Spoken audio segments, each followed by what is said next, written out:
Bismillahirrahmanirrahim. Assalamualaikum warahmatullahi wabarakatuh.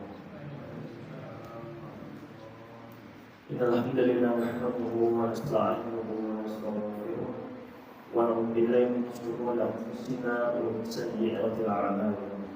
May yahdihillahu fala mudilla lahu wa may yudlil fala hadiya lahu. Asyhadu an la ilaha illallah wa asyhadu anna Muhammadan abduhu wa rasuluhu la nabiyya wa la rasula ba'dahu. Allahumma shalli ala Muhammad wa ala ali Muhammad kama shallaita ala Ibrahim wa ala ali Ibrahim innaka Hamidum Majid. Qala Allah Ta'ala fi kitabihil karim, a'udzu billahi minasyaitonir rajim. Bismillahirrahmanirrahim. Wa idza dhakartum la in syakartum la azidannakum wa la in kafartum inna 'adzabi lasyadid. Washrah li sadri wa yassir li amri wahlul 'uqdatam min lisani yafqahu qawli. Allahumma la sahla illa ma ja'altahu sahlan wa anta taj'alul hazna idza shi'ta sahlan. Amma ba'du. Bapak-bapak, ibu, hadirin dan masyarakat yang dimuliakan oleh Allah Subhanahu wa taala. Syukur alhamdulillah, kita haturkan kepada Allah Subhanahu wa taala yang telah memberikan kita kenikmatan yang tiada tara. Nikmat iman, nikmat Islam, nikmat takwa, dan nikmat kesehatan, sehingga pada kesempatan hari ini Allah masih memberi kesempatan kita untuk menjalankan salah satu kewajiban kita sebagai umat Muslim, yaitu menjalankan sholat zuhur secara berjamaah. Mudah-mudahan segala amalan-amalan ibadah kebaikan kita senantiasa diterima oleh Allah Subhanahu wa taala. Dan kita berdoa kepada Allah Subhanahu wa taala, mudah-mudahan saudara-saudara kita yang saat ini diberi ujian, diberi musibah oleh Allah Subhanahu wa taala di rumah sakit, mudah-mudahan senantiasa diberi kesabaran dan segera diangkat penyakitnya oleh Allah Subhanahu wa taala. Bahkan Allah Subhanahu wa taala mempertegas dalam salah satu ayatnya, wa in ta'uddu ni'matallahi la tuhsuha. Kalau seandainya kita ingin menghitung-hitung nikmat yang telah Allah berikan kepada kita, yakinlah niscaya kita tidak akan bisa menghitung-hitung kenikmatan yang telah Allah berikan kepadanya. Maka dari itu, bapak-bapak, ibu-ibu yang dimuliakan oleh Allah Subhanahu wa taala, hampir dalam setiap doa kita, setiap sujud kita, setiap kita mengingat kepada Allah Subhanahu wa taala, sering kita berdoa, Rabbana atina fid dunya hasanah wa fil akhirati hasanah wa qina adzabannar. Yaitu doa yang mana kita mau minta kepada Allah Subhanahu wa taala, mudah-mudahan senantiasa diberikan kebahagiaan, keselamatan di dunia maupun di akhirat.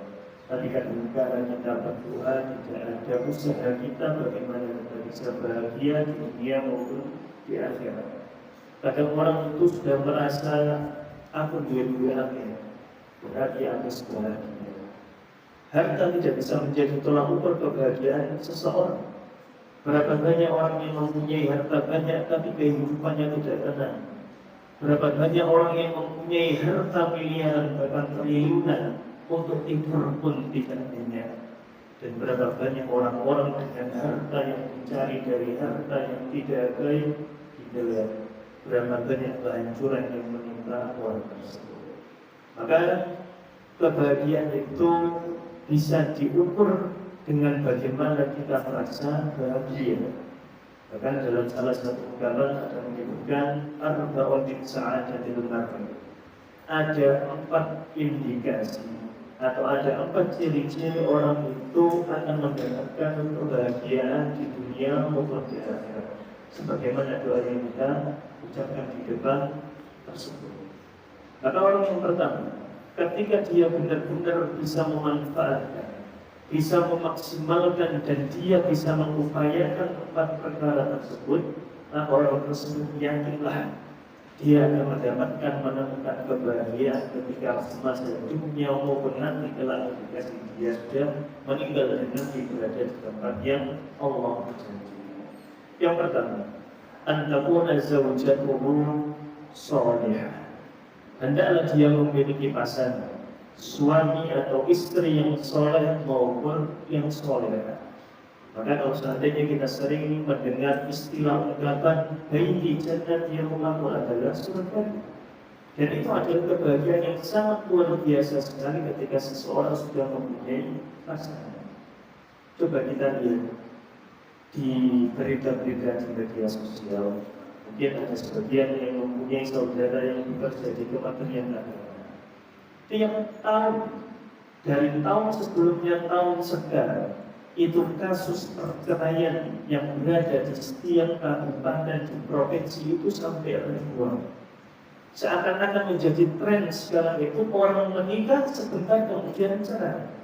Bahkan seakan-akan menjadi kebanggaan, aku sudah cerai, dan diposting di media sosial. Ya. Itu berarti dia sudah menemukan kebahagiaan di dunia maupun di akhirat. Kalau kita ingin lebih detail bagaimana Islam mengatur hak-hak dan kewajiban seorang istri dan seorang suami, Islam sangat detail sekali. Maka salah satu kewajiban seorang suami, ketika dia makan, istrinya pun harus makan. Ketika dia memakai pakaian, maka istrinya pun harus memakai pakaian. Jadi harus seimbang apa yang dirasakan seorang suami harus pula dirasakan seorang istri. Maka ketika itu terjadi hubungan baik antara istri dan suami atau berhubungan, yakin nanti dia akan mendapatkan kebahagiaan di dunia maupun di akhirat. Berapa banyak sekarang mungkin laki-laki itu ketika masuk rumah itu rumah itu kan enak. Kok seakan-akan rumah milik enak jandonan untuk parompong ini. Enak kumpulan di kocok-kocoknya pun di rumah kok malah jadi rame, pun di rumah kok malah koyong ini dan koyong itu. Dan begitu pun seorang pasangan, seorang perempuan atau istri, kadang-kadang lebih asik ketika kumpul alisan dengan teman-temannya daripada kumpul dengan suami. Kalau seandainya ada keluarga atau rumah yang demikian, harus kita evaluasi masing-masing dari kita antara suami maupun antara istri. Maka yang pertama adalah kita memiliki pasangan yang soleh maupun soleh, baik dalam segi ibadah, muamalah dan sosial bermasalah. Ini adalah yang pertama.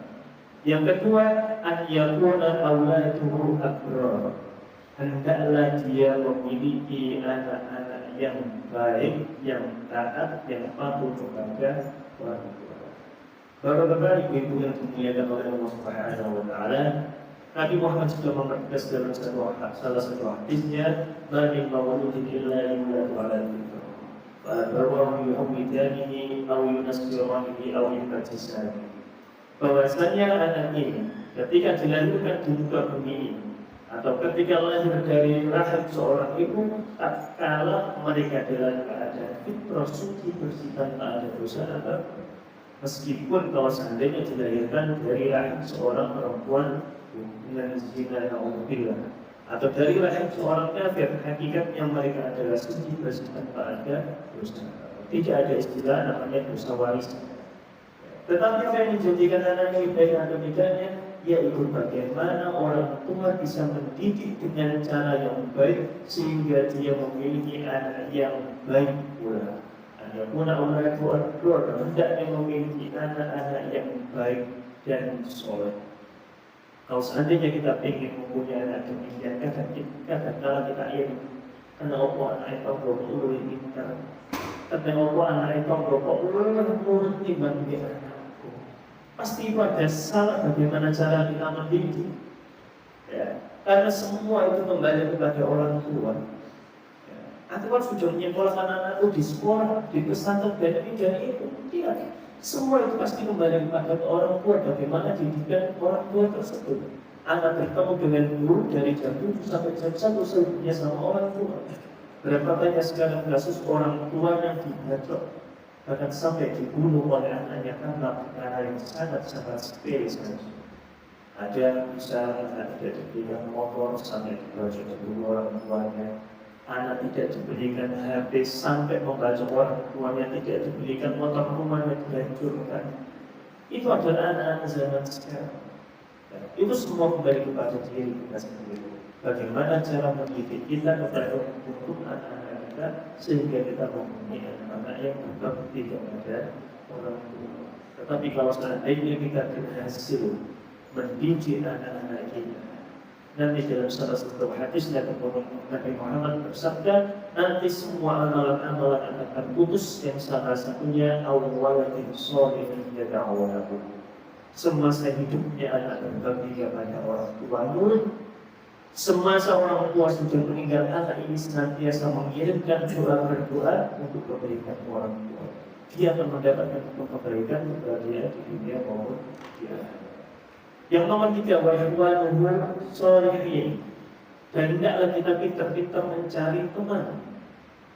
Dalam hadis disebutkan nanti ketika kita berada di akhir, di hari akhir atau nanti ketika berada di surga atau di neraka, kita itu dikumpulkan dengan orang-orang yang membersamai kita semasa hidup kita. Kalau seandainya kita berkumpul dengan orang-orang yang baik, yang menjadi bahasa, yang menjadi omongan, yang menjadi gosip, itu adalah gosip-gosip yang baik, pembahasan yang baik. Bahkan Nabi sendiri pernah memberikan permisalan seseorang yang berteman dengan orang-orang yang baik seperti dia berteman dengan penjual minyak wangi. Meskipun dia tidak membeli, ketika dia berkunjung ke tokonya, keluar dia pasti akan kecipratan lagi. Begitu pula ketika kita berteman dengan orang-orang yang baik, maka kebaikan akan senantiasa mengelilingi kita atau akan kita dapatkan dari orang tersebut. Tetapi perbandingannya kalau seandainya kita berteman dengan orang-orang yang jelek, maka Nabi memberi permisalan seperti kita berteman dengan pandai besi. Ketika pandai besi memukul besi tersebut, maka akan muncul cipratan api yang mengenai baju kita atau tubuh kita, dan pasti kita akan berjuta bolong atau luka dari cipratan api tersebut. Begitu pula ketika kita berteman dengan orang-orang yang jelek, orang-orang yang buruk, pasti bahasanya akan buruk. Gimana seseorang ngomong itu dan itu, pasti bahasanya tidak baik semua. Yang terakhir adalah an-yakuna rizquhu min baladihi. Hendaknya kita mencari harta, alangkah baiknya kita cari di tempat di mana kita berada. Berapa banyak kita lihat saudara-saudara kita mungkin yang melancong, memang rezeki sudah diatur oleh Allah Subhanahu wa Ta'ala. Tetapi kembali, ketika orang itu jauh dengan keluarga, jauh dengan agama, maka di sana timbul permasalahan yang sangat luar biasa sekali. Lebih baik kita berkecukupan tapi dekat sama orang tua daripada kita lebih tapi jauh dari keluarga. Berapa banyak kasus di tetangga kita sekarang kita ketika ditinggal melancong, di sana terjadi perselingkuhan, uang-uangnya tidak dimanfaatkan sesuai dengan hak-hak atau yang seharusnya dimanfaatkan. Maka sebisa mungkin rezeki yang kita cari pertama adalah rezeki yang halal. Jangan sampai ada rezeki yang haram, karena ini sangat merugikan kita di dunia maupun di akhirat. Kullu lahmin nabata min haramin fannar awlaqu lahu. Setiap daging yang tumbuh dari barang-barang yang haram, maka annar, neraka lebih berat darinya. Bapak-bapak, ibu-ibu yang dimuliakan oleh Allah Subhanahu wa Ta'ala, ketika kita bisa menjadi empat ini, kita mencari pasangan yang baik atau kita membentuk pasangan yang baik, soleh dan solehah, kita memiliki anak-anak yang soleh yang baik, kita berteman, bergaul dengan orang-orang yang baik, dan kita mencari rezeki di mana kita berada. Yakinlah maka kebahagiaan akan bersama kita di dunia maupun di akhirat. Bapak-bapak, ibu-ibu yang dimuliakan oleh Allah Subhanahu wa Ta'ala, mudah-mudahan kultur yang terjadi bisa menambah wawasan keilmuan kita, lebih dekat kita kepada Allah Subhanahu wa Ta'ala, dan kita kepada Allah Subhanahu wa Ta'ala. Mudah-mudahan kita senantiasa mendapatkan kebahagiaan di dunia maupun di akhirat.